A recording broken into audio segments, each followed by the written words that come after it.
السلام عليكم ورحمة الله وبركاته. بسم الله والحمد لله والصلاة والسلام على رسول الله وعلى آله وأصحابه الفائزين برضا الله أما بعد. ഫിഖ് പാഠം 353. ഭംഗിയുള്ള സ്ത്രീയെ വിവാഹിക്കൽ സുന്നത്തുണ്ട്. ഒരു പുരുഷൻ തൻ്റെ വിവാഹ ജീവിതത്തിലേക്ക്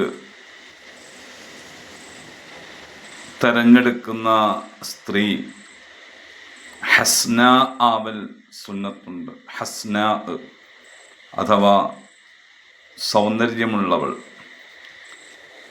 പക്ഷേ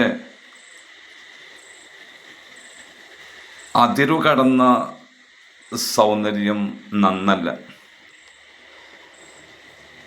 അതീവ സുന്ദരിയെ വിവാഹിക്കാതിരിക്കലാണ് ഭേദം. നഅം തുക്റഹു ദാത്തുൽ ജമാലിൽ ബാരിഅ ഐ അൽ മുഫ്രിത്ത്.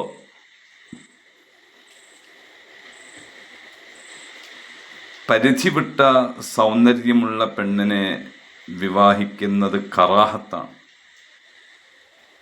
ലിഅന്നഹാ തസ്ഹൂ ബിഹി വതത്വല്ലഉ ഇലൈഹാ അഅ്യുനുൽ ഫജറ.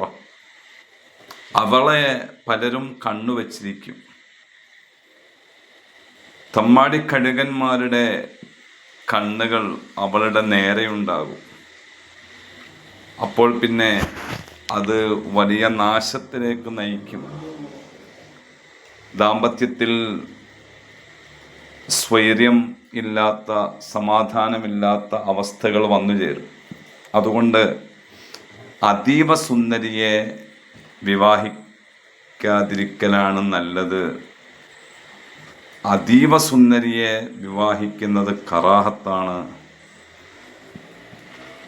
ഇമാം അഹ്മദ് റളിയല്ലാഹു തആല അൻഹു പറയുന്നത്, മാ സലിമത് ദാത്തു ജമാലിൻ ഖത്തു ഐ ബാരിഇൻ.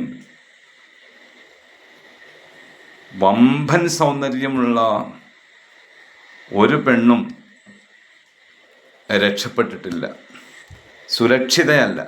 മിൻ ഫിത്നത്തിൻ ഔ തതല്ലുഇ ഫാജിരിൻ ഇലൈഹാ ഔ തഖവ്വുലിഹി അലൈഹാ.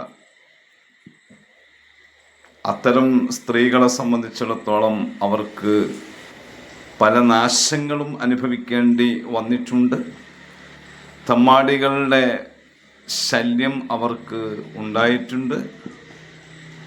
അവരുടെ ശൃംഖാരത്തിന് അവർ വിധേയപ്പെട്ടിട്ടുണ്ട്. അതുകൊണ്ട് ഇസ്ലാമിക കർമ്മശാസ്ത്രം പറയുന്നത്, ഒരു അതിരുവിട്ട സൗന്ദര്യത്തിൻ്റെ ഉടമയായ സ്ത്രീയെ വിവാഹിക്കുന്നത് അനഭിലഷണീയമാണ്. അത് ഉപേക്ഷിക്കേണ്ടതാണ്. ഇത്തരം കാര്യങ്ങളെല്ലാം വൈവാഹിക ജീവിതവുമായി ബന്ധപ്പെട്ട് ശ്രദ്ധിക്കേണ്ടതുണ്ട്. വിവാഹം ചെയ്യുന്ന പുരുഷന്മാർ മാത്രമല്ല, അവരുടെ രക്ഷിതാക്കളും ഈ സുന്നത്തുകളും കറാഹത്തുകളും ഒക്കെ പരിഗണിച്ചു വേണം സെലക്ഷൻ നടത്താൻ. അള്ളാഹു തൗഫീഖ് ചെയ്യട്ടെ. ആമീൻ. അസ്സലാമു അലൈക്കും വറഹ്മത്തുള്ളാഹി വബറകാതുഹു.